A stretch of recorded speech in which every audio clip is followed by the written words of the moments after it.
আপনারা জানেন যে আমাদের দলেও কিন্তু অনেক খারাপ লোক আছে, যারা লুটপাট করে, যারা অন্য সম্পত্তি অত্যাচার করে দখল করে, যারা চাঁদাবাজি করে, যারা টিন্ডারবাজি করে।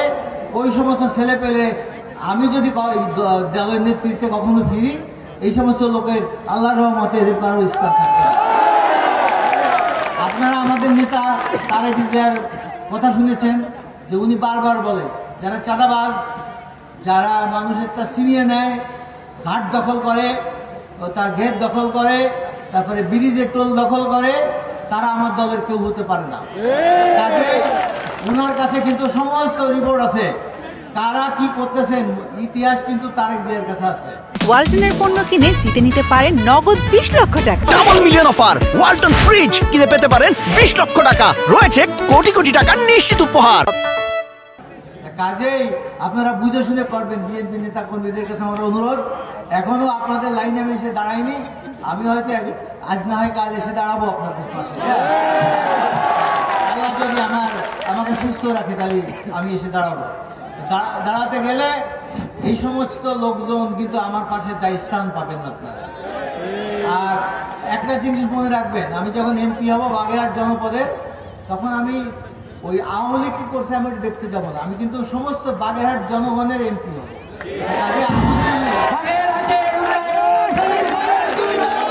দেখেন আপনারা পুরো বাংলাদেশে ঘুরে দেখেন যে বাগেরহাটে আমি 5 বছর মেম্বার অফ পার্লামেন্ট থাকা অবস্থায় যে উন্নয়ন হয়েছে, বাংলাদেশে অন্য কোনো জেলায় যদি এরকম উন্নয়ন আমাকে দেখাইতে পারেন তাহলে আমি আর এই রাজনীতি আর করবো না। কাজে বাংলাদেশে তো গত 100 বছরে হয়নি, আগামী 100 বছরে হবে কিনা এটাও জানি না। 18 বছর, কেউ বলছে যে 14 বছর 15 বছর, আমি 18 বছর ধরে বাগেরহাটে আসি না। আমার বাড়ি ঘর সব বন্ধ করা ছিল, সব নষ্ট হয়ে গেছে।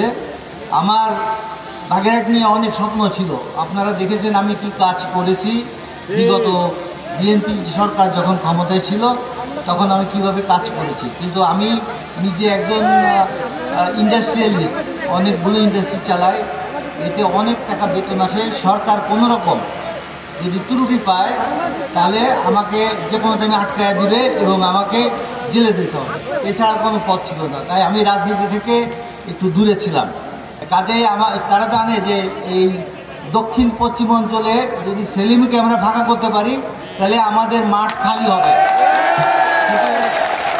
আমিও একটু চুপ করে গেলাম, আমি নিজে ম্যাডামকে বললাম, বলে আমি দল থেকে শুধুমাত্র বিএনপি জেলা সভাপতি পদ থেকে আমি রিজাইন করছি, কিন্তু বিএনপি থেকে আমি রিজাইন করিনি, বিএনপি সভাপতি পদ থেকে। কিন্তু এগুলো যারা না বোঝে বোকা, তারা অনেক কথা বলে, আমি বলেই চুপচাপ ছিলাম।